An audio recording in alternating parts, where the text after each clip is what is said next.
துளைக்க செங்கூருதி சுரக்க தொங்கி குருசில் மரித்தே. அங்கரங்கள் துளைக்க செங்கூருதி சுரக்க தொங்கி குருசில் மரித்தே. உன் பங்கம் அனைத்தும் போக்கி தங்க அரண்மனையில் சிங்காசனத்தில் அமர்த்த. உன் பங்கம் அனைத்தும் போக்கி தங்க அரண்மனையில் சிங்காசனத்தில் அமர்த்த. மகனே ஓ மகளே உன் இதயத்தை தாராயோ, இப்போ தாராயோ, இப்போ தாராயோ.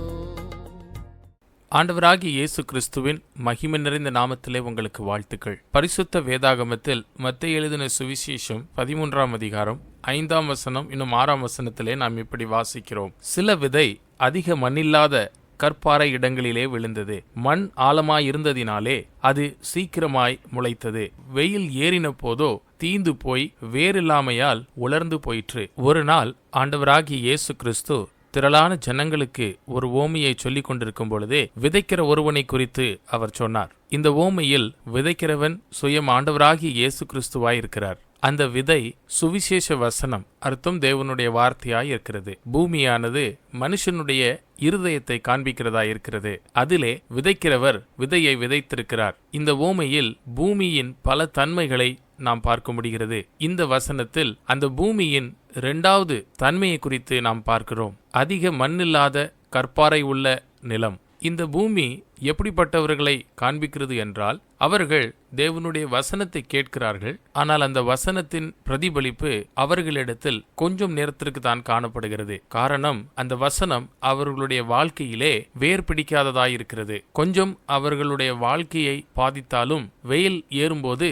என்று சொல்லும்போது வாழ்க்கையில் உள்ள பிரச்சனைகள் கஷ்டங்களினாலே அவர்கள் தேவனுடைய வார்த்தையிலிருந்து தூரம் போய்விடுகிறார்கள். அர்த்தம், வேர் காய்ந்து போகிறது.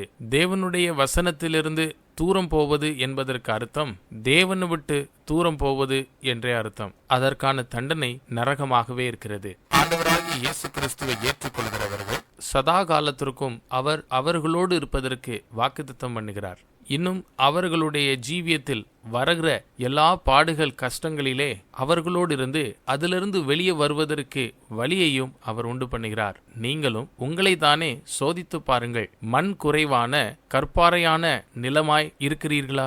அவர்களைப் போல அநேக வருஷமாய் தேவனுடைய வார்த்தையை கேட்டும் வாழ்க்கையில் வருகிற பிரச்சனைகளினாலே பாடுகளினாலே அவரிடத்திலிருந்து தூரம் போய்விடுகிறீர்களா?